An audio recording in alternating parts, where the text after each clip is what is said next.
All right, so I promised a layout update, and I was a little late to it. I said about a week. I think it's been just a little over a week.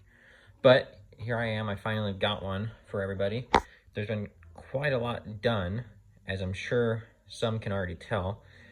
Most notably would be the backdrop and an additional extension onto the layout, including a whole nother town and a bunch of industries.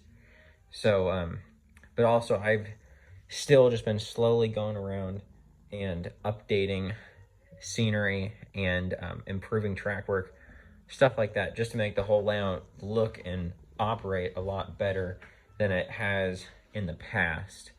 It's getting pretty close to being like done. Of course, the layout's never really done, but enough so it's not like there's constantly things that have to be worked on and whatnot.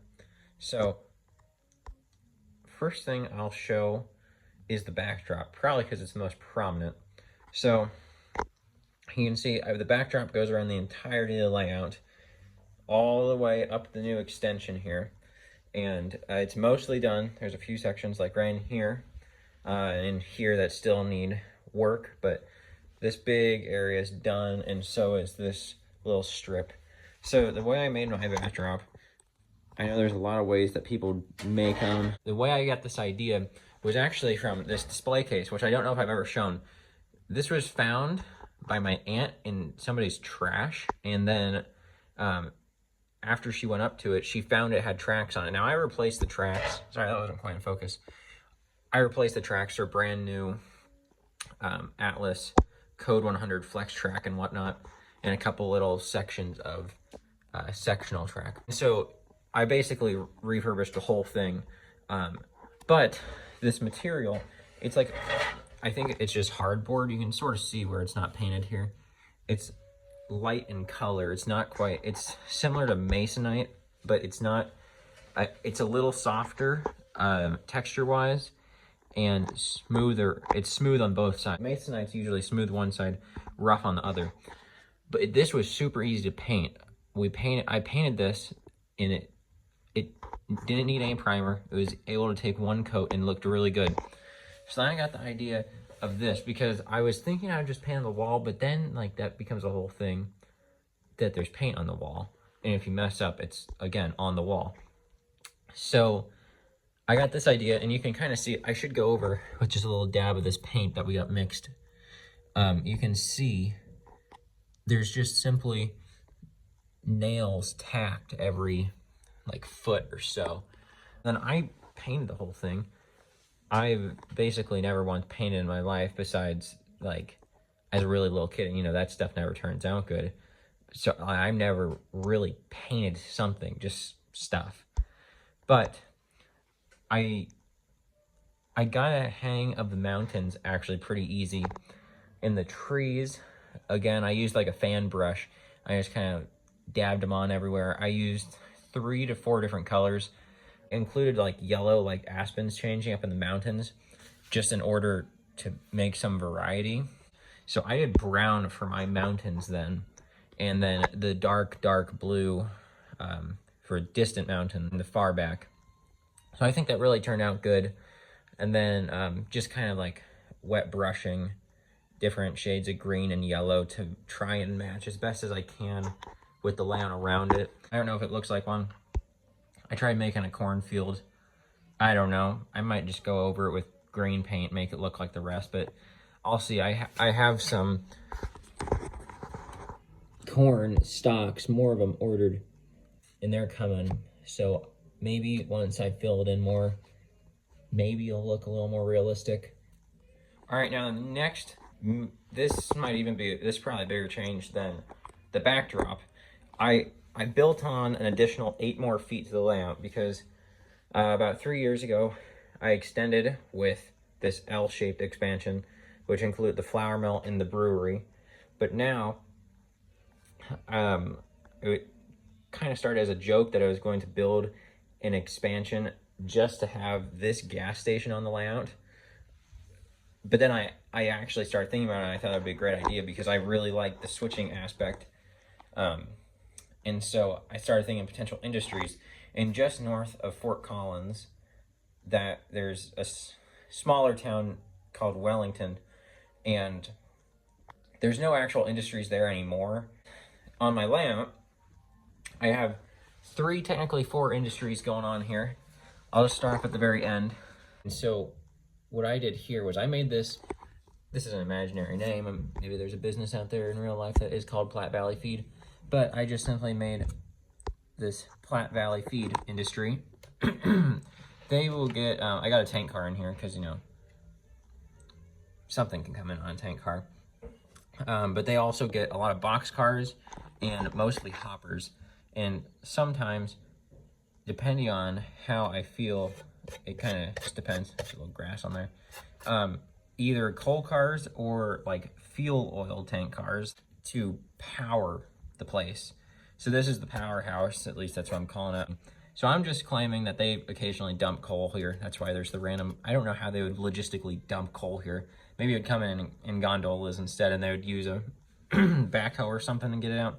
But you know, it doesn't really matter that much. It's just a scene. Now this was sort of an afterthought. This is another lumberyard. I actually have that identical Atlas lumberyard on the other side of the layout. This I got at the Deschler Train Show back early July. And again, this is just an Atlas. You can see it. I just put it right over the ground because I did not plan on it at all. Not sure if it's going to actually stay.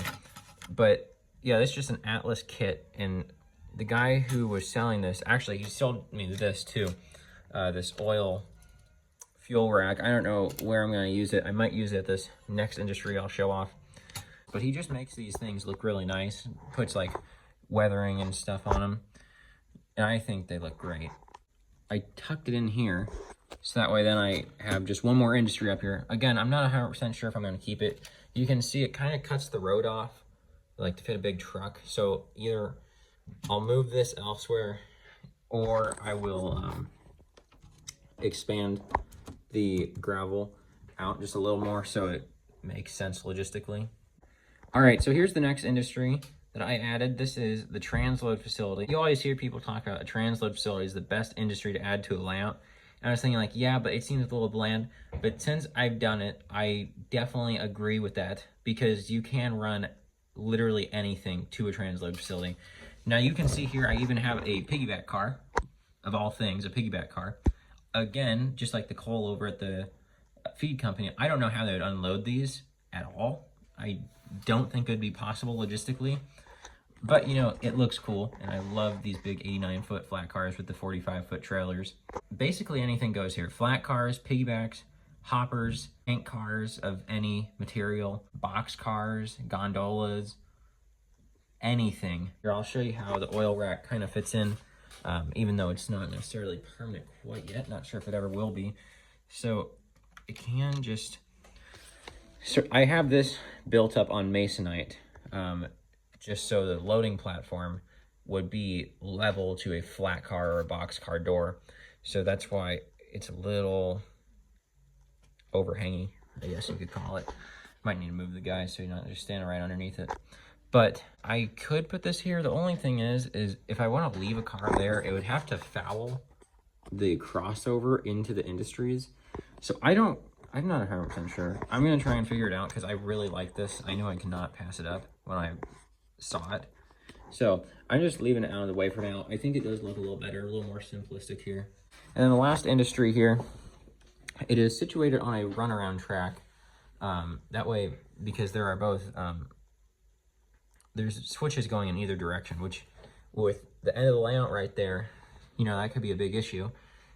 Thankfully, this runaround siding and the overhang over there, they seriously help, and they allow me to switch all the industries at once. Generally, since I add the lumberyard, it might be a little tighter, but you know, you can definitely switch out 8 cars, 4 coming in, 4 going out.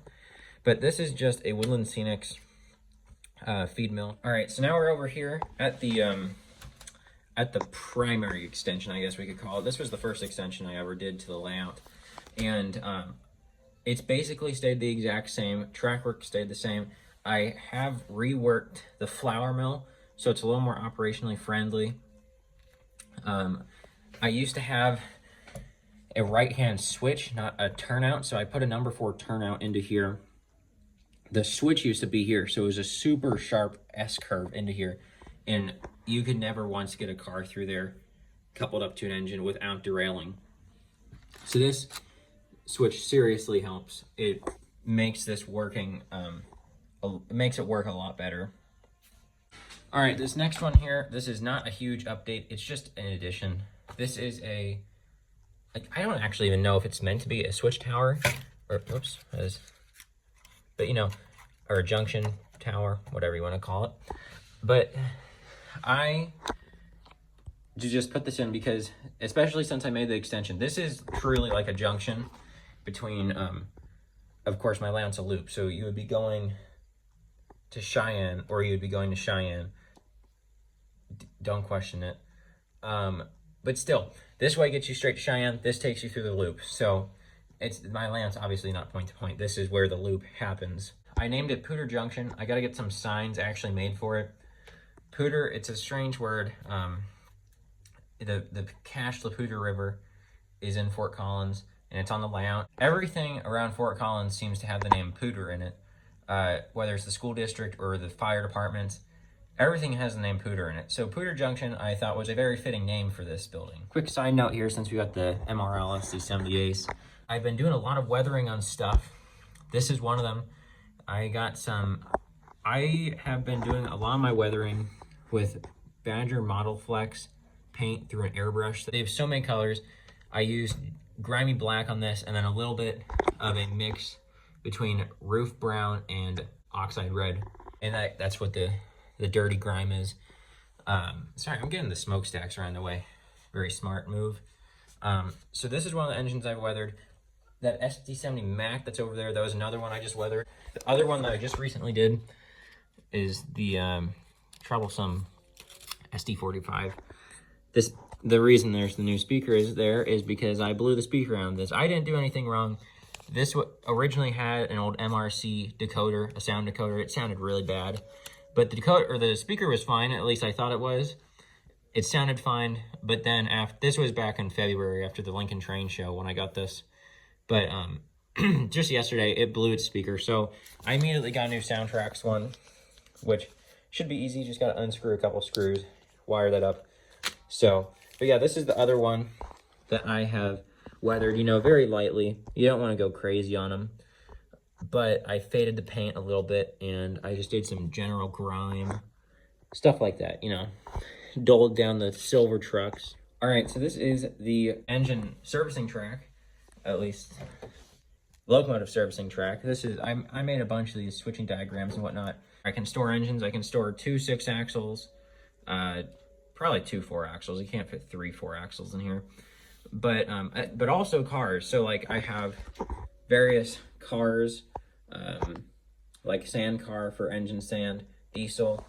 Here's the sand tower I was talking about. I put this BN Herald on it. I think it looks really nice. So yeah, I can park stuff in there. And then I even put in this switch. So obviously nothing's going to happen because the layout's off and there's nothing on it. But this switch allows you to shut stuff off. So there's just a set of insulated rail joiners here, 2 plastic ones. And then if I have an engine on there and I don't want it just going at it while it's sitting there, I can just simply shut that off and it cuts power. That just runs right into the feeder wires and the bus wire. And it's as simple as that. It works really good. While we're down below here, I also added in a squealer. I'm not sure how many people know about these. They're kind of newer in the past few years. And I have mine put in right here on the curve. And all it simply does, I'll run a train over. All right, so we got the MRL here. It will be our test train to show off the squealer. Again, some people, maybe everybody knows about these things, but I think they're just so cool. So, squealer is on. And here, I'll show you the board really quick. I gotta mount the speaker better. But this board down here senses when the train goes over, and here, I'll just have you listen.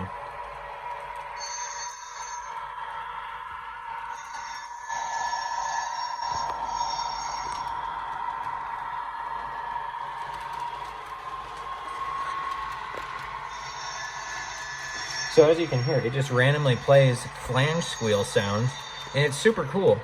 But I put the switch in here because If I'm getting tired of it, I don't want to drive me nuts, I can just simply shut it off like that, and it quits.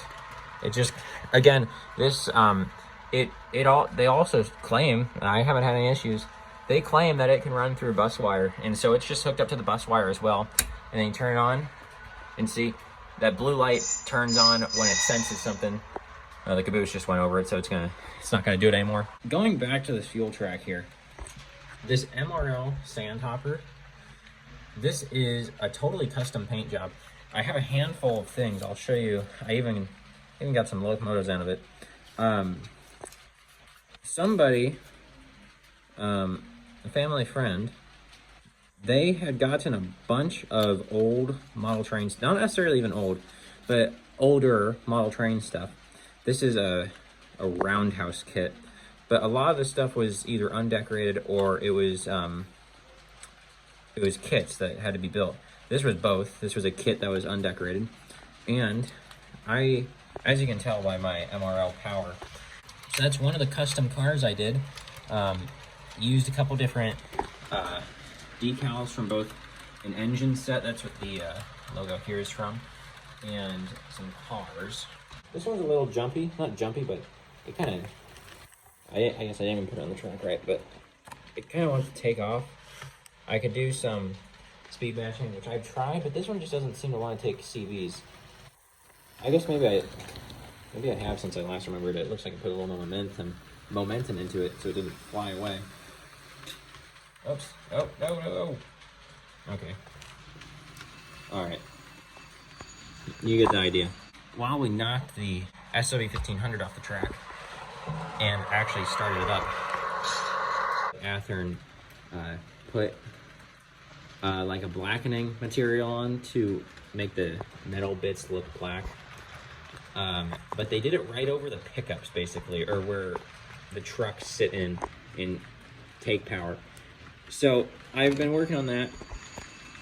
It used to cut out on every single switch, basically. Let's see if it wants to work right. But it does seem to be working better. It does not want to constantly stop on switches. And part of the issue is dirty. Yeah, see, like that one might be a dirty switch, but if you just give it a little nudge, usually it'll start back up. So I just gotta keep playing around with it. Maybe add a capacitor into it. Yeah, see, this might be a dirty spot. Let's throw it that way. Into this track. Hopefully this one will work.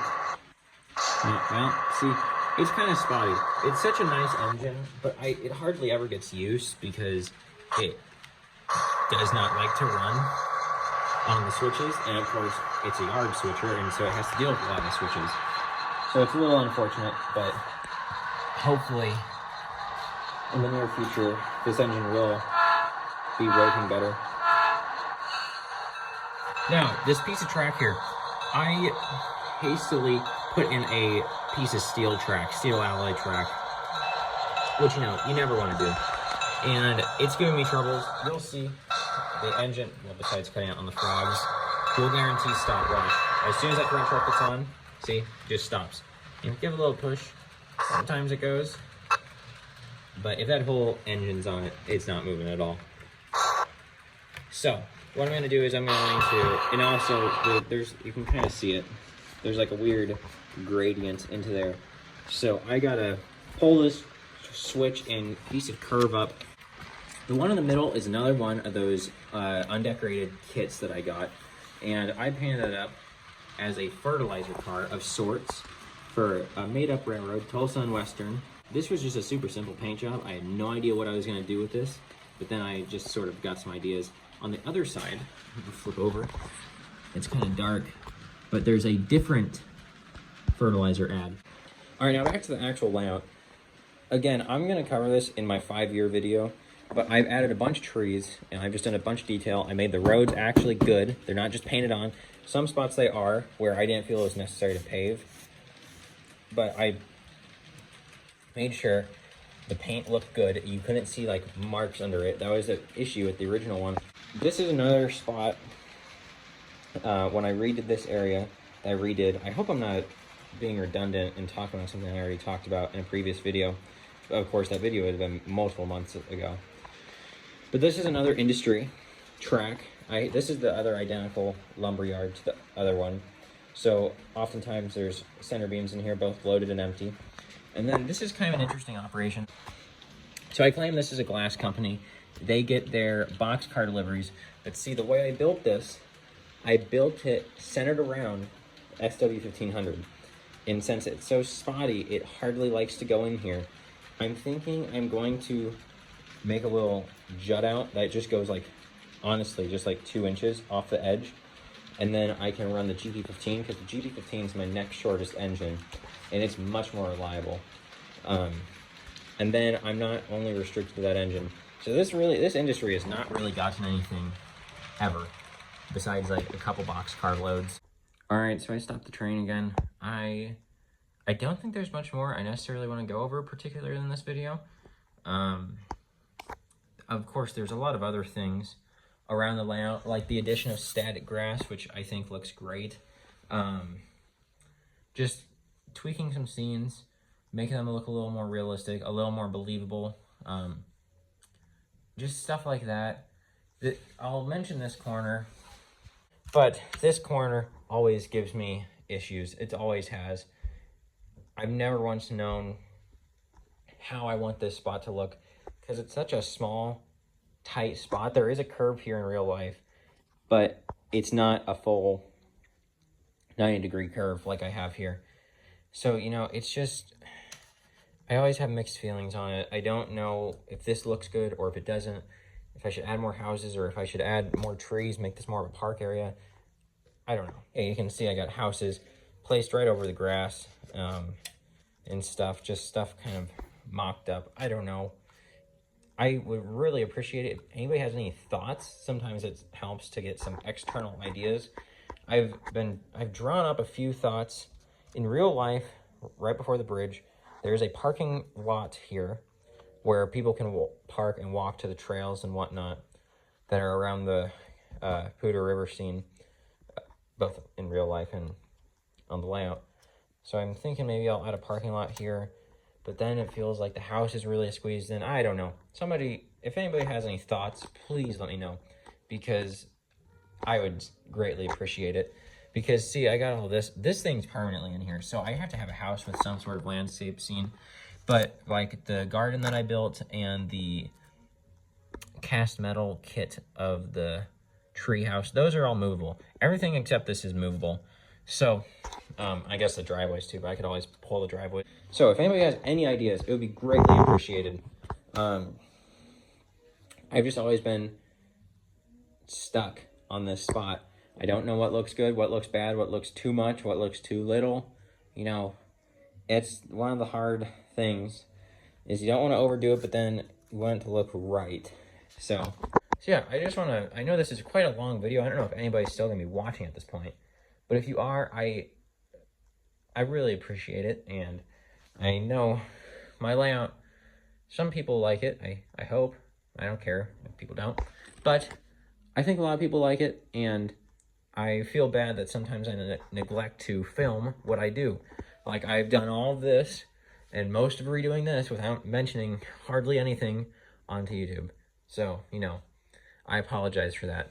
But I hope that hopefully I can start posting operating sessions soon-ish of switching and everything, and just trains running. I think that would be a great idea. I've done it in the past and people seem to like them. So, hopefully in the next couple months, the layout will become more prevalent again, like it was 5 years ago when it was initially being built. So, again, thanks everybody for watching this far. If anybody has watched this far, maybe nobody will even hear me say this. But regardless, thank you, and I'll have a new video soon on the layout.